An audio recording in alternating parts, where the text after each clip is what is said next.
Oh my god, what a freaking intro, guys. Jeez. What's going on, everybody? My name is Louis IPA. I'm the host of the Reef Podcast, joined by my good buddies here. Emperor on this side. And we got Kratos here. Hi. How you guys doing, man? Look what we have here. I know. I actually got a couple people with me, man. I got both the little dudes with me. Man, that's awesome, man. You take over my channel enough, might as well have them on for today. Dude, that's so awesome, man. Do you want? I wanted you two guys to do like an introduction because this is actually a new segment that we're actually gonna start here on the Reef Podcast live on Twitch and Rio. We actually were privileged enough to have the podcast in Rio. I know, like I mentioned in the last episode, that we actually did that, and literally, like it's been a blessing to have it like on both platforms. So I'm gonna go ahead with my my co-host to introduce themselves, and then we're gonna introduce Emperor as well, and then the kids can introduce themselves.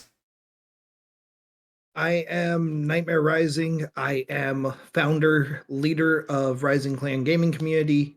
Also resource manager for the Gaming Union Twitch community. Actually how I met Louis. Father, gamer, veteran, pretty much all around. And co-host of the Reef Podcast now. Co-host of the Reef Podcast. Dude, so. Awesome. All right, Emperor, it's your turn, my dude. I am Emperor Arma. I am a variety Twitch streamer. I'm the creator of Showdown. Ooh. I don't have a whole lot of things like Nightmare does. Sorry. Hey, you're a streamer. I mean, we're all streamers here. We're all working together, So shout outs to you guys. Unfortunately, NickyD couldn't be with us today. I mean, kind of like a little sad, but I mean, we're actually shouting him out too. We're shouting out everybody that has contributed and supported the podcast all year round, to everybody, not just us, but I mean, everybody in general, I mean, everybody deserves to get that recognition that they deserve, for being there. So shout out to every listener out there that's listening to the podcast today. All right, so this is actually a new segment that we actually want to plan on doing, for the year on, and see how it goes, and maybe it'll change to a new segment on the podcast. It's just something so you guys can interact with us on the viewer side of the live segment, and also ask us questions if you want to. I mean, whatever you want to, and you can actually check out the staff members also as well. Their channels are listed below on the title. And without further ado, let's introduce the kids. Nightmare. We'll go with the oldest one here, the one that takes over my channel the most. It's Little Nightmare. Go ahead. Hi, I'm Little Nightmare. I'm 11 years old, and not much to say. What do you do for fun? I stream with my dad for fun. Do you know Mostly take up channel. What is your favorite game actually, right now? Yeah, what's your favorite game, dude?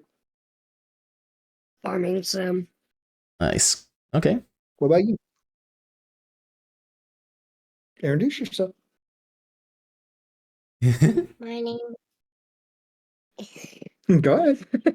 My name is Liam. How old are you? 6.5. Mm-hmm. Oh. What's your favorite game? The same exact game as Aiden. Farming sim. Nice. That's awesome. We farming sim lovers. I think simulation games are basically what's trending now, dude. I mean, a lot. I remember. I remember when I was growing up, there was a Flight Simulator. I think it was. It was Flight Simulator was a big one. Simulator. Sims was a big one. Mm-hmm. Absolutely. What about you, Emperor? What games were you actually growing up with? What actually got you there? Man, that's a good question. Yeah. Don't do what my mom did, but she gave me Grand Theft Auto 4. Really? When I was 5 or 8 years old. Oh my lord, man. Jeez. The game I would love to see remastered and brought back is Marvel's Ultimate Alliance. Really? Favorite game. That was on Xbox 360 and PlayStation 3, correct? Yep. PlayStation 2. PlayStation 2? Really? Yes. 2 had it and 3 had it, but they remade it for 360. Okay. I see. Because I mean, I don't know every game out there. I mean, if I did, then I'll be a freaking Einstein or Wiseman or something. I mean, my goodness, dude. There's so many games out there. But let's go ahead and start with our story for today. We actually are going to be talking about how gaming came to be. So apparently, from what we're reading in the articles, it was 1950s, correct, guys? 1950 was the first game, I believe, or at least first game considered.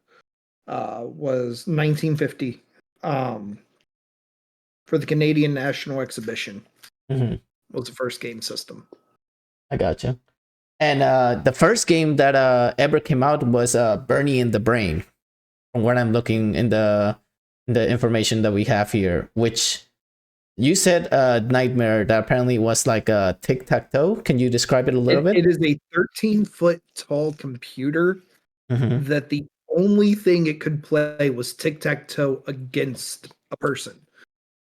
Yeah. So basically, there was with AI. That was it. Okay, and basically, like, you know, what you're saying is that I couldn't play that game online. No. It was a single player game. You went against the computer, and it was right after I'm trying to remember what they were called. The vacuum tube the vacuum tube lights that they made for TVs. It was right after that. So they made a 13-foot tall, a 4-meter tall computer that all it could do was play tic-tac-toe. That's insane. Can you imagine actually having that nowadays? People will be like they'll just be speechless. They'll be like, what the? Like, seriously, bro? Right? Like, come on, man. Like, that's insane. I mean, if you have a computer that tall now, you're running a server farm is what you're doing. So, okay, here's a random question for all the listeners out there and for you guys too. So, what do you think it was like back then to just have that? I mean, can you imagine if we actually time traveled to the 1950s and experienced Bernie in the Brain for ourselves? I think, if I remember right, I think they actually have one at a museum that is similar. Right. That it's literally all it is just there's a museum. They have like Pac-Man and stuff. It's an old video game museum that has a lot of these older games that you can actually go to and play. I wish I knew where it was because I'd love to go and actually visit it. I mean, just the history of gaming it just revolutionized. I mean, it really inspires me to, like, you know, man, props to those people, because I mean, they recreated something that we can all enjoy in our free time as a hobby, you know? So here's another funny and silly question. If you could actually go to any era of gaming from the 1950s till today, what would it be? I'm going to start with Emperor. Ooh, that's a good question. I want to say I would love to go back to the 2000s. Really? Is there a specific reason why you want to go back to the 2000s? Because all the games I grew up with are no longer around, and I've missed playing them. That's why you wish that they would actually remaster a lot of your games that you played, right? Yes. I agree with that. I mean, there's a lot of games. Like, for I'm gonna go ahead with Nightmare's feedback, and then I'm gonna let you all know mine. I'm gonna show my age a little bit, but the original Nintendo days. Yeah. Late 80s, early 90s game period, being able to play games like Super Mario when you only had 3 lives, Legend of Zelda where you had virtually no map at all. You couldn't figure anything out. Man. The map they gave you was a bunch of little blocks, and you had to figure out which one was what. Right. So yeah. It's just what about you? Let's ask these guys too. Any era of gaming. Any era of gaming. What I would think is like Well, what would you want to go back to? What would be the games you want to play? Back where was that type of Nintendo you got me that is The little mini one? the little mini square one? That's the original Nintendo.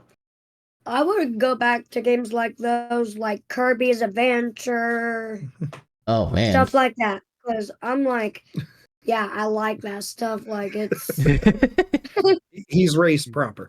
What about yes, you? yes, I am. What games would you like to go to? Two. So you want to go back, try play some old Nintendo games?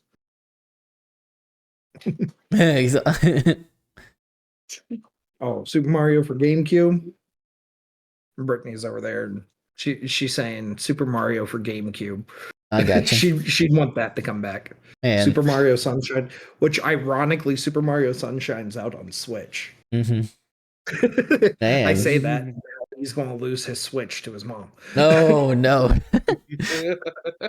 All right. So for me, I mean, I'm actually in the same boat as both of you actually, because I'm a big fan of the 2000s, like Emperor was, because I mean, I was like, when 2000 hit, I was only 12 years old. So I mean, so literally, like, games were actually getting to be up there. But I mean, if I had to guess, I mean, the 80s. I mean, I was born 8 years after the 80s, so I mean, I didn't have much of the experience of the 80s. I wish I did, because I mean, the era is, I mean, just pink suits, nice shirts, everything, like all formal. That's great.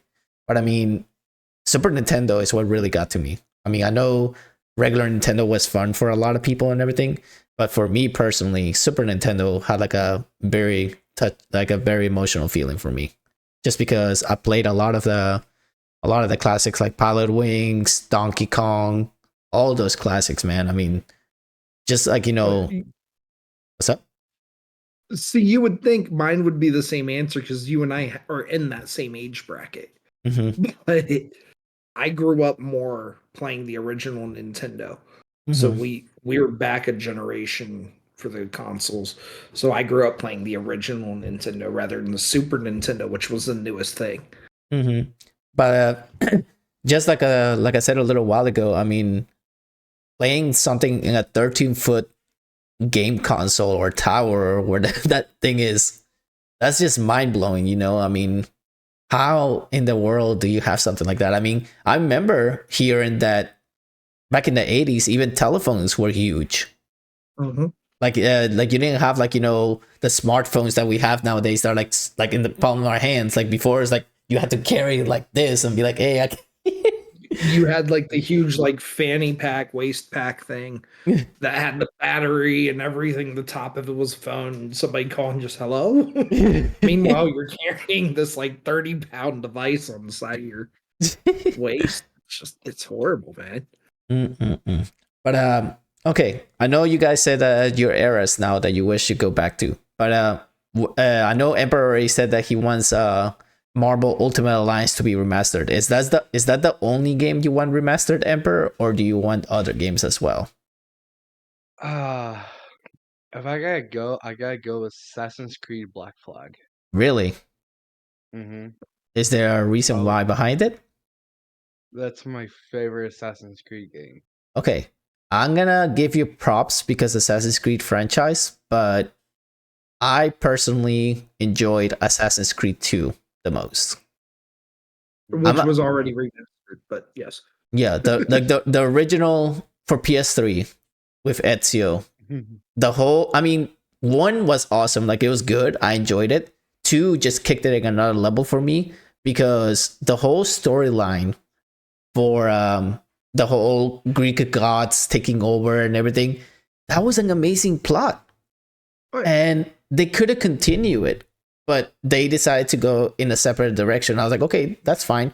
But I mean, what about us that we're left in a cliffhanger with Desmond literally laying on the floor, like God saying like, oh, we took over the apple of Eden. And now basically they left it. I don't like personally when games actually leave on a cliffhanger. That's what pisses me off. It's like, okay, you made a complete game. I understand you want to make another story and everything, But if you're gonna do that, like at least leave it in a good, like a good area. Like don't just leave it like that and then end credits. Like I personally do not like that in games. Oh, Star Wars Force Unleashed 2. Mm-hmm. Horrible example of that. That game was completely unfinished. Mm-hmm. There's no third one that'll ever come out. Mm-hmm. And I mentioned this because it's one of my favorite game series. Mm-hmm. And there's no third one that'll ever come out. There's nothing that'll ever be done to finish that story to see what happens next. Mm-hmm. It just ends on the biggest cliffhanger you can have. Mm-hmm. All right. So now we're actually going to move on to the year 1951, ladies and gents. Only one game came out that year, and that was actually Nimrod, apparently here, when we're looking at the files. And it says that Nimrod was built in the United Kingdom by how do you say that? Ferranti? It was built in Great Britain, which is crazy. Like, Mm-hmm. And then apparently, like, they have a museum exhibit of the game, and it's just another computer. Like a lot of the games back then, from what I noticed, it was just computers. Because I mean, we didn't have like, Nintendo, we didn't have things like that. So it's just mind blowing, guys. I mean, like so much that went in depth, like through the 50s of gaming. I mean, because I mean, we all weren't weren't born there. So I mean, we don't know what it was like back then. Most of us. My grandmother loves to talk about it. Really? Mhm. Oh my goodness. That would be I mean, just reliving that is just great. I mean, eventually, I'm not saying it'll happen, because I mean, we don't know if we're gonna be here around for this, but wouldn't it be awesome to have a time machine and actually be able to travel? I mean, of course, I mean, it's great and all, but you don't want to mess up story, like the timeline. Because if you do, then there's another parallel universe, and then it'll basically create the whole chaos that the multiverse of Marvel is. Yep. Now, see, here's my thing. I don't want an actual time machine. I want a time window that allows you to look at any point in time in the past, at any major event, and be able to look at like the creation of these older video game systems, the giant computers, being able to see the evolution of what they are. So just you can witness what the start of it was, and as it progressed, what it became. It's just great, man. I mean, the whole history of gaming is just revolutionary. I mean, we're basically living on the era that now they basically make orchestras of our favorite games. Like they literally have live video game music. I was able to experience. Go ahead. What was it? Trans-Siberian Orchestra, the one that does Christmas. And then they have the. I think they were working on a video game thing for a little while. Then they have the Black Mages that make Final Fantasy music. Dude, I mean, I want to see them live, because I mean, I know if I do, dude, I'm just gonna start like jamming off like completely. So yeah, I mean, so he had a question for you guys, actually. Okay, go for it. I know we moved on from like the 1950s and stuff, but Well, this is well past the 1950s. What you were asking, bud. well, for example, say the first Mario game came out in 1950, and then the other two games came out 2 years later. Which one would you want to go back to? That's actually an interesting question. I'll probably go back to the original, just because why go to the sequels when you can actually experience the first ever of everything? Right. That's what I was thinking. Like, now, see, I'm gonna argue this one with you. Super Mario 3, because they made an entire movie as a commercial. Nintendo pays for a hour and a half, 2 hour long movie to be a commercial for Super Mario 3. You know it's got to be worth it. I mean, yeah, Super Mario 3 was fun and all, but I mean, you can't go wrong with the original. Just because, I mean, it's so simple. I mean, still hard. I mean, you try to beat a level now. I mean, me and Nightmare Emperor, I don't know if you knew this, we had like a little run against each other on classic games, and he kicked my butt on that. I like bet. like literally, because he knows like the ways around, and me, like, silly me, like, would be all like goofy and be like, oh my gosh, I messed up, because I mean, I'm not used to that. Now it came to the point that I was like, okay, you're good at the Mario games, let's try Pilot Wings real quick, see how good you are at that. And that's when Nightmare literally was like, oh my gosh, I lost my freaking mind. I don't know how you do this, Louis, but yeah, Lee, like you know this like the palm of the hand. What's up? I know how competitive Louis is, especially when it goes down to fighting me games. and Louie are extremely competitive with each other. Mm-hmm. As good of friends as we are, we're like brothers.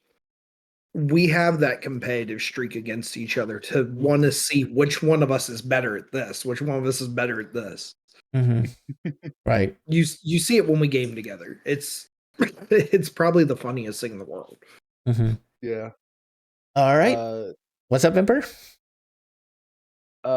Enforced Viper said I could kick Louis' butt. Yeah, he can. Okay, that viewer Depending on which game. That viewer by the name of Enforced Viper, he's the sniper specialist.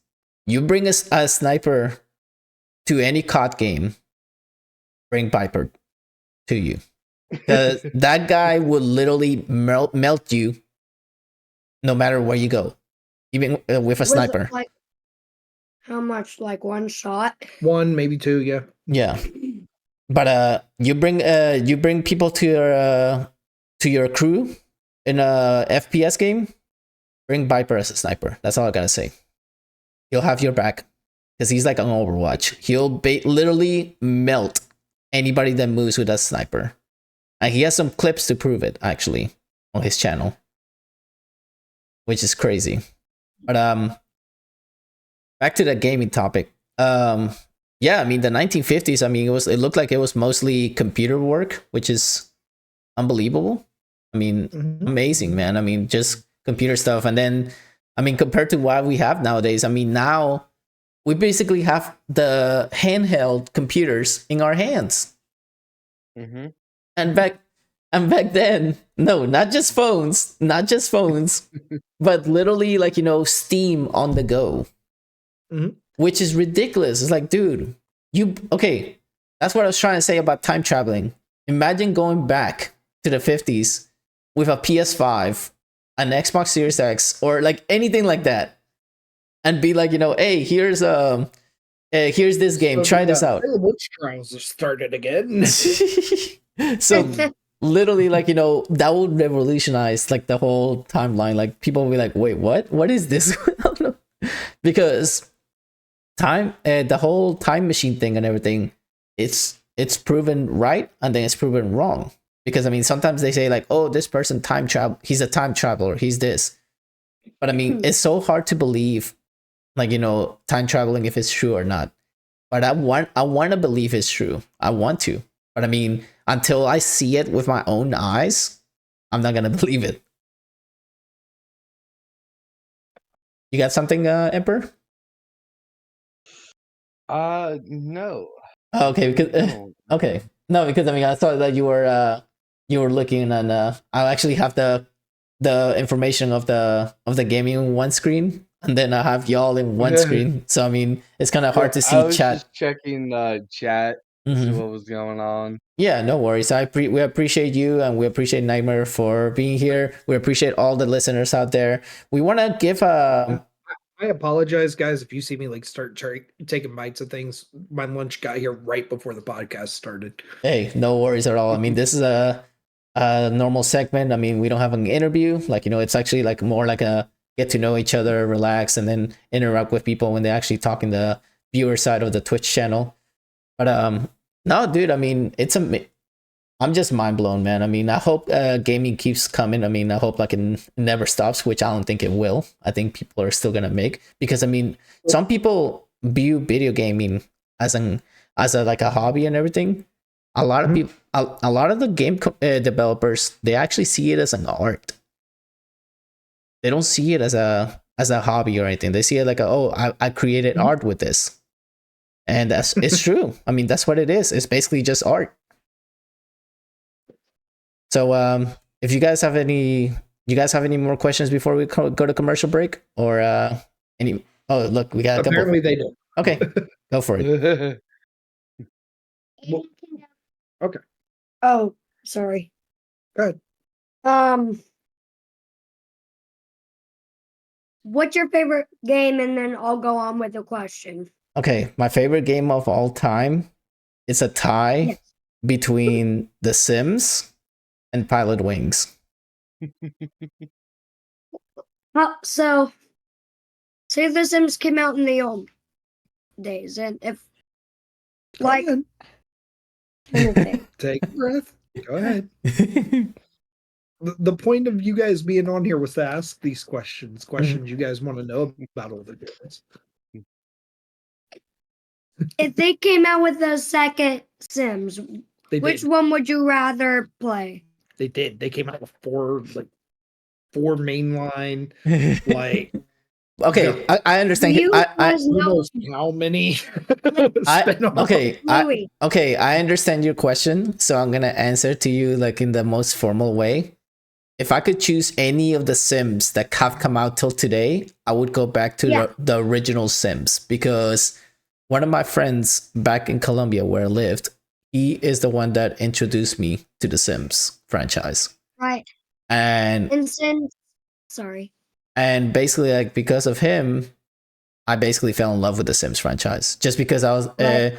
I just saw him randomly playing a computer, like, with like, it was an Acer computer back in the original Right. giant desktop Acers.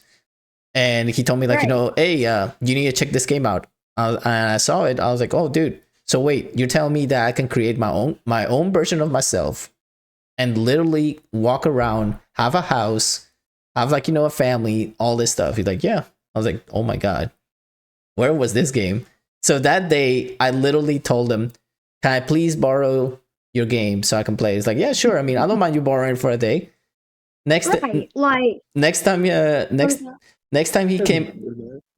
came by. Old version of it, the old school. Next time he came Like by. how- What's up? I was gonna say, like how I first started playing The Sims was from watching you. I play The Sims now. He does. He actually does play The Sims now. Oh By my the way, gosh. thank you. For that. On the Appreciate that, Lou. on the Xbox and on I'm gonna yell. one of my phones that I have out at Nanny's. Oh my gosh. So All right. what is your question, buddy? My question was The Sims. Mm-hmm. When you started playing it,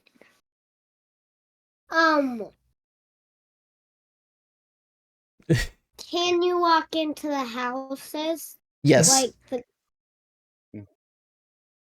okay. Yeah. He's never played The Sims. He plays it all the time now, thanks to you. But he's never played it. But I was I gonna. know why he asked is because we will. Sorry, but we play Farming Simulator, and Mhm. the map, it has a farmhouse, but you're not able to go inside at all. Oh, okay. Yeah, see, that's It's the like- the only difference between those two franchises is that the Sims franchise is actually run by EA Games. So they're a whole different company than Farming Simulator. The simulator games are just so you basically feel like you're actually there, like in your first person point of view. So that's why like, it feels like that. While The Sims is basically a life simulator. You basically live in your life and you basically have like your own little characters and everything. But what I was trying to say earlier is that when my friend let me borrow The Sims, like the first one, he's like, yeah, sure, you can borrow it for the day. He came back the next day and all he saw me was like literally on my screen like that the whole time. And he's like, Lewis, are you I okay? don't know if that would be unsettling having to look at that. Or... He's like, Louise, are you okay? I'm like, I'm playing Sims. He's like, are you sure you're okay? He's like, can I have my game back? I was like, no, sorry, I'm still playing. This is mine now. I know, and I remember his exact words. I created a monster. And he has entirely. And literally after that, I went on a freaking market run to look for the game. I was like, "Where's the Sims? Where's the Sims? I need to look for this game." And I remember back when GameStop was EB Games, I remember that. and when I think it was Sims 2 or Sims 3, Mhm. they did a midnight launch at the mall. And I remember this, and I bring this up for one simple reason, because you'll get a laugh out of this, but this is something that, going from the 50s to now, this has kind of been the one consistent trend. Whenever a new game came out, Mhm. there was a huge popular thing at the time. You would have a line Mhm. out of the building to play it. I mean, they still, till not this year. I mean, I don't see it much this year, but I mean, till recent years, they still did those midnight launches. And I had the privilege to work at a GameStop. And let me tell you, those midnight launches, they may be chaotic because so many people, but it's super fun because you're interacting with people that like the same thing you do. Mhm. So, I mean, I basically had to work the midnight launch for Call of Duty Black Ops 3. And I'm telling you, dude, biggest turnout ever. Like, a lot of people were excited just because the zombies, they were excited to try like the exo boost and everything, because they saw, oh, it's not like Advanced Warfare that you basically double tap the jump button and you basically go up. You basically just boost up if you want to. But I mean, people were overhyped for that. And then of course they had like the special editions that you could get with the game. So basically, like, it's like, man, I mean, it's great to actually come to these. But nowadays, I mean, they're basically gonna start doing apparently digital releases now, like no more CDs and stuff. I think that takes the fun of the experience of going to a launch, because I mean, I agree. And the price gouging on digital copies versus physical copies, it's been a huge debate lately as well. I mean, I understand. Physical copies, I get it, but I mean, physical copies, yes, $70. But I mean, basically, all you're doing with a physical copy nowadays on the game systems is you put in the disc, and then all you do is copy what's on the disc, and then you don't need the disc at all. So it basically takes the fun of it. I mean, you remember back in the day, like, all we had basically to do was put the disc in on our PlayStations or put our cassettes on the cassette part of the Nintendos. Things like that, man. I mean, it's just like, they're basically taking the fun out of gaming, and a lot of people always like that. I mean, when you go to a midnight launch, I want to be able to, like, hey, Emperor, how you doing? Oh, I'm picking up this game. Oh, dude, me too. Like, we start talking, we start like getting to know each other, because we have Pokemon midnight releases are insane. Same with Call of Duty's. Call of Duty launches are always crazy. WWE wasn't too bad either. I remember the last midnight release I did for one of those was 2K20. And they did a huge tournament. Started off at 9 p.m. Went until almost 1 a.m. because of how many people. Have you, excuse me, have you been to a midnight launch, Emperor? No. Oh, man, you need to experience that. That's like once in a lifetime experience to actually see what it's like to actually go to a launch like that. It's mind blowing. By the way, you ever seen the Black Friday shoppers? Do I know? Line up outside of a place with like air mattresses. Let me That's tell a midnight release. let me tell you this. I had to work at Black Friday for GameStop. Yeah, just picture that. So we got a question from Aiden, right? I was gonna say, Yeah. Since we're talking about stuff like midnight, I was just saying, don't feel bad, Emperor, because I can't stay up long enough to watch the ball drop. Wow, man, getting roasted on the podcast. How's that Right? feel? Oh my gosh. Literally, I can stay up till You're good. like 1, maybe at midnight, any other night. Except All right, you're good. All right, guys, we're gonna You go. roasted me. Why won't you? I'll even Keep going. All right, guys, we're gonna go ahead and head to our commercial break, but we'll be back to wrap up a couple of things, and we'll basically head on for the day. So we'll be right back after this ad, guys.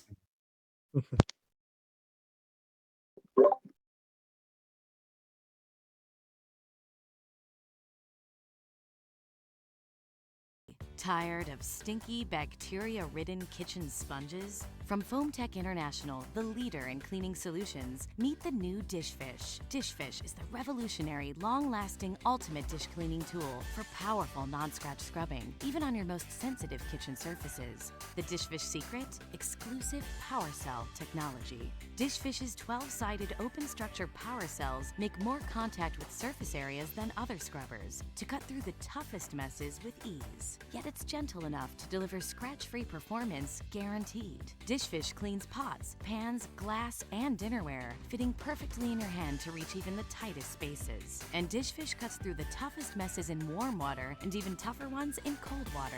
Stand Dishfish up on its tail when you're done. It drains in a matter of minutes, staying fresh, dry, and odor-free. Find Dishfish online at www.thedishfish.com and stay tuned for the Dishfish Dual Action Scrubber Sponge and Dishfish Soapy.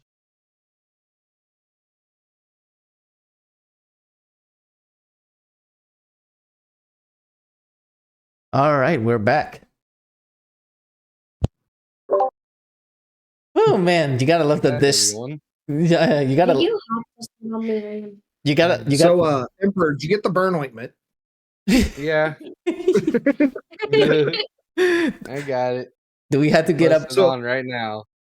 I do know we've kind of gone off on tangent of like different things with this episode of it, but Hey, but to kind of break down the 1950s for everybody, 90% of what it was all giant computers yeah, that's basically what. or a computer program.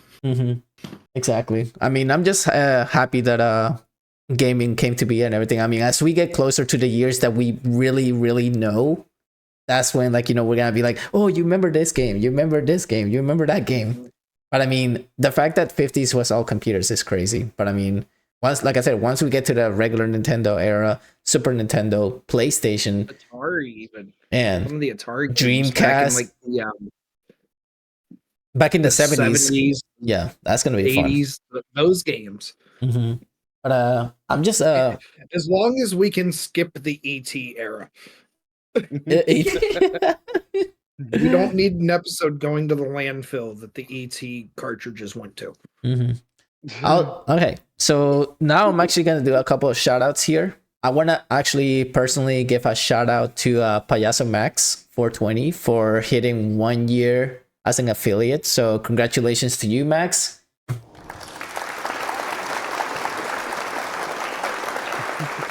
Let's go, Max.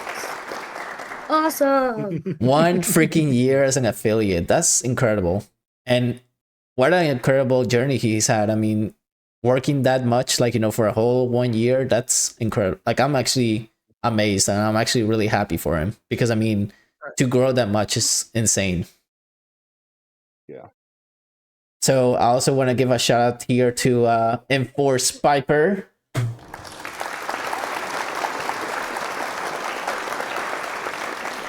See if I can get the fireworks going again. The reason why Go for Viper. the reason why we're giving a shout There we go. the reason why we're doing the shout out for Enforce Piper is because later today he actually has a podcast interview with ZDP, and I cannot wait to actually tune into his interview and see what makes the Viper the Viper. That's what I want to know. Because I mean, he's gonna get a Q&A with Zero Dark Phoenix. It's gonna be fun. And we also have right now going on the House of Sims has a cooking stream, I believe. So shout out to the House of Sims. Shout out. He's doing dances for everybody over here. Yep. But I also want to give a shout out to my podcast crew. You know who you are, and you're in the title. So shout out to you guys.